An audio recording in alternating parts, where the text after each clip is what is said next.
आप सबका स्वागत है शर्मा आर्मरी की एक और नॉलेजेबल वीडियो में। आज हम बात करने वाले हैं सेमी ऑटोमेटिक शॉटगन के बारे में और क्यों वो मुझे पर्सनली पसंद नहीं है। Why I don't like semi automatic shotguns and I don't recommend owning them. By the way, just for like knowledge में बता रहा हूँ, मेरे को बिल्कुल पसंद नहीं like semi automatic shotguns for self defence purposes, recreational shooting के लिए, स्पोर्ट्स के लिए I would recommend them. But अगर आप ये ना कि जीने मरने की बात आ जाए तो मैं सेमी ऑटोमेटिक कभी रिकमेंड नहीं कर सकता। मेरी सबसे फर्स्ट प्रेफरेंस रहेगी आपकी जो ब्रीच लोडिंग शॉटगन्स होती हैं, चाहे आपकी सिंगल बैरल हो जाए, डबल बैरल हो जाए, चाहे ओवर अंडर हो जाए, साइड बाई साइड हो, आई वुड रिकमेंड देम। मेरी first preference. Second would be pump action shotguns. हमारी IOF की आती है पंप एक्शन, बहुत प्यारी शॉटगन है, कोई दिक्कत नहीं है। और हाँ, और एक भार्गव आर्म्स की भी आती है, तो आप वो भी ले सकते हैं पंप एक्शन। सेमी ऑटोमेटिक अगर लेनी ही है तो ट्यूब वाली लीजिए, कभी box magazine fed. Box magazine होता है जैसे हमारी राइफल की मैगजीन होती है, पिस्टल की होती है, एक के ऊपर एक गोली, उसको बोलते हैं बॉक्स मैगजीन।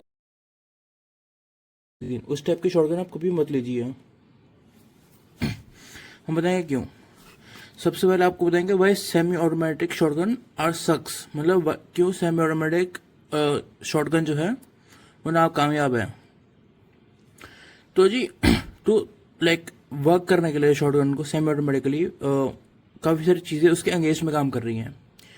तो बाय द वे, ये इसका लाइक वीडियो का रेफरेंस मैंने लिया फॉरगॉटन वेपन्स करके यूट्यूब चैनल है अमेरिका में, तो ठीक है, उनसे लिया था। तो लाइक मेरे को लगा कि हाँ इंडिया में समझाना चाहिए, तो हाँ मैं इस वीडियो में बना रहा हूँ।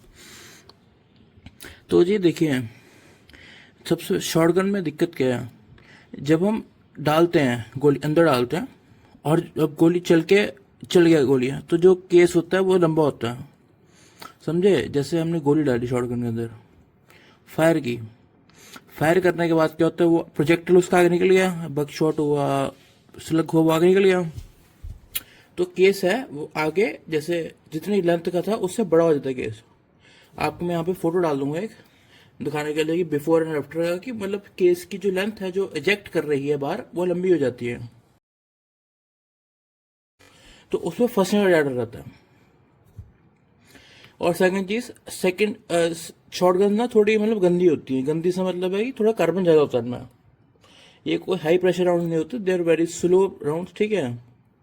मतलब जैसे प्रेशर कम होता है बेसिकली केस के अंदर, और कार्बन बहुत ज़्यादा होता है, मतलब बहुत ज़्यादा गंदी होती हैं, मतलब दे नीड रेगुलर क्लीनिंग। तो अगर क्लीन नहीं करोगे तो लाइबिलिटी में इशू हो जाएंगे।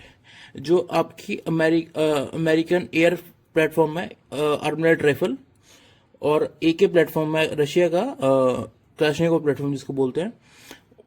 रशियन AK इसलिए ज़्यादा रिलायबल है मोस्टली क्योंकि वो बहुत लूज टॉलरेंस है उसमें, मतलब वो उसमें कार्बन जल्दी बिल्डअप नहीं होता तो इतने लूज उसके पार्ट्स जोड़े हुए हैं, इतनी परफेक्शन नहीं है उसमें कि वो फायर कर देती है, जस्ट कीप ऑन वर्किंग।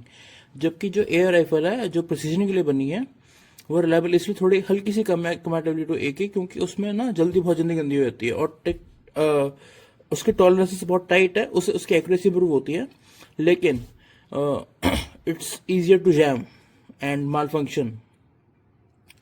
हाँ, और तो इस कार्बन ज़्यादा होता है तो इसलिए थोड़ा सफाई में भी दिक्कत होगा, मतलब बेसिकली अनरिलायबल है क्योंकि ज़्यादा गंदी हो जाती है। अगला है शॉर्ट शेल डिज़ाइन, मतलब जो आप शेल देखेंगे ना उसका डिज़ाइन है, जैसे ना वो एक शॉटगन के पीछे में आप देखेंगे एक पतली सी रिम होती है, उस रिम को बॉक्स मैगजीन में एक रिम के ऊपर एक रिम चढ़ाना, उसका बहुत सारा चांसेस है कि हल्का झटका लगेगा, आगे या पीछे स्लिप करेगी तो जाम करेगी। मतलब वो पतली सी रिम के ऊपर, एक पतली रिम के ऊपर दूसरी पतली रिम परफेक्टली आनी चाहिए, नहीं तो वो स्लिप करेगी और जाम कर सकती है। हाँ, और जो आजकल जो एक अगला पॉइंट हमारा, जो शॉटगन की केसेस हैं वो उसकी बनी होती हैं अपने गत्ते की लगा लीजिए, या प्लास्टिक, मोस्ट कॉमन प्लास्टिक है, ठीक है। तो जो शॉटगन का सेमी ऑटोमेटिक का बोल्ट होता है, जो मैगजीन फेड शॉटगन होती है, box magazine better, not tube magazine, जो बॉक्स फेड शॉटगन होती है, नीचे से स्प्रिंग का प्रेशर बढ़ रहा है, बाकी कार्ट्रिजेज भी उसको पुश कर रही हैं, ऊपर से जो बोल्ट है वो है। तो जो फर्स्ट जो वो है आपकी गोली है प्लास्टिक की, वो डिफॉर्म होती है क्योंकि दोनों तरफ से प्रेशर पड़ रहा है, ऊपर के बोल्ट से भी, नीचे के मैगजीन से भी और स्प्रिंग से। डिफॉर्म होती है, जब डिफॉर्म होगा, एक यहाँ डिफॉर्मेशन हो रही है, एक वहां डिफॉर्मेशन हो रही है ऊपर, मतलब उसकी लेंथ इंक्रीज हो जा रही है, तो अनरिलायबल है। और है जी एक लो प्रेशर कार्ट्रिज है। अगर आपने देखा होगा पहले भी, लो प्रेशर से क्या होता है, उसकी साइकिलिंग में दिक्कत है, साइकिलिंग के हिसाब से होती है।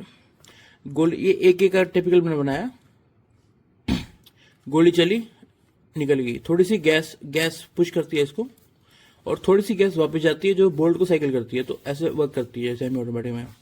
पर इसमें क्या है, क्योंकि लो प्रेशर का कार्ट्रिज है तो उतना प्रेशर ही नहीं है कि वो उसको पुश करे, ठीक है।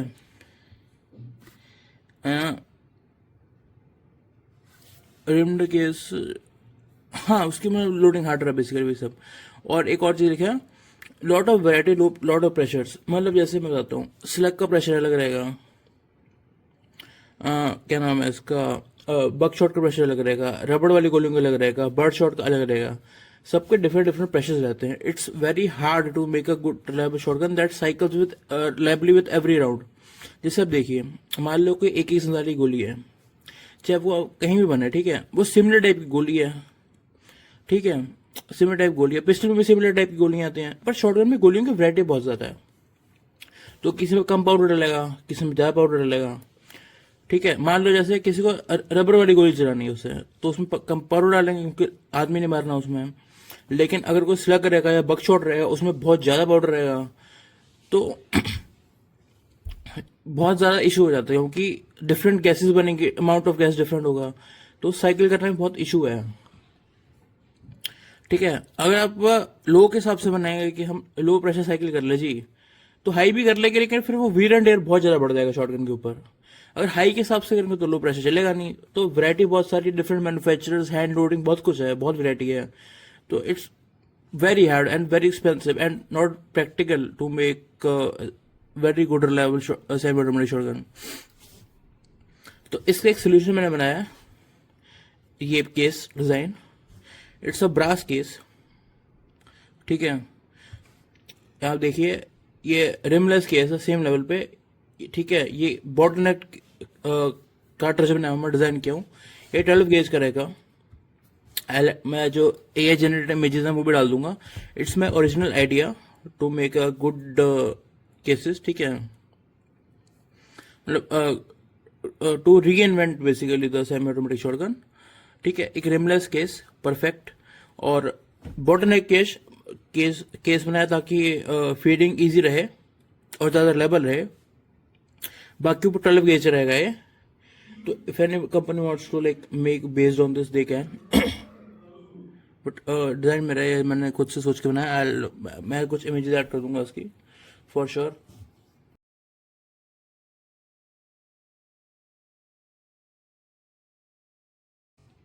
और क्या चीज़ है, लेकिन जो उसका जो क्लासिक हमारा शॉटगन का केस अभी जो चल रहा है वो कहीं नहीं जाने वाला, क्योंकि वो 200 साल सेम यूज हो रहा है। मतलब बहुत सारे लेगेसी शॉटगन्स हैं जिनमें सेम केस यूज हो रहा है, तो मतलब वो it's staying there forever, मतलब हमेशा रहेगा वो।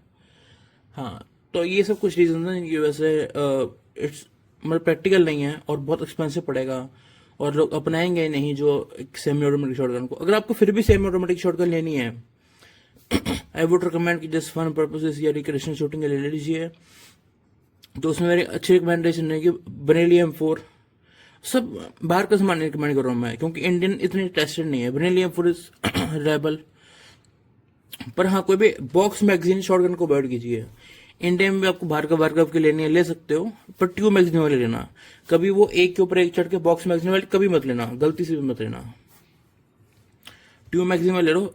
मेरी फेवरेट रहेगी, फर्स्ट चॉइस है मेरी डबल बैरल, सेकंड मेरी चॉइस रहेगी हमारी पंप एक्शन, थर्ड रहेगी ट्यूब मैगजीन वाली सेमी ऑटोमेटिक शॉटगन, और जो मैं कभी चॉइस रही ही नहीं वो दैट इज बॉक्स मैगजीन वाली शॉटगन। तो होपफुली आपको वीडियो अच्छा लगा हो। अपने कमेंट्स प्लीज लिखिए और हमको बताइए if you have any doubts. कोई डाउट है, कुछ कोई भी सवाल है आपका किसी भी गन्स को लेके, शॉर्ट गन्स हो, राइफल्स हो, मैं हमेशा आपका देने के लिए तैयार हूँ यहाँ पे। धन्यवाद। Thank you lot for watching this video. Subscribe कीजिए चैनल को। ऐसे 110 सब्सक्राइबर हो गया। होपफुली अभी आगे तक हमारा लंबा सफर बना रहे। धन्यवाद। जय हिंद।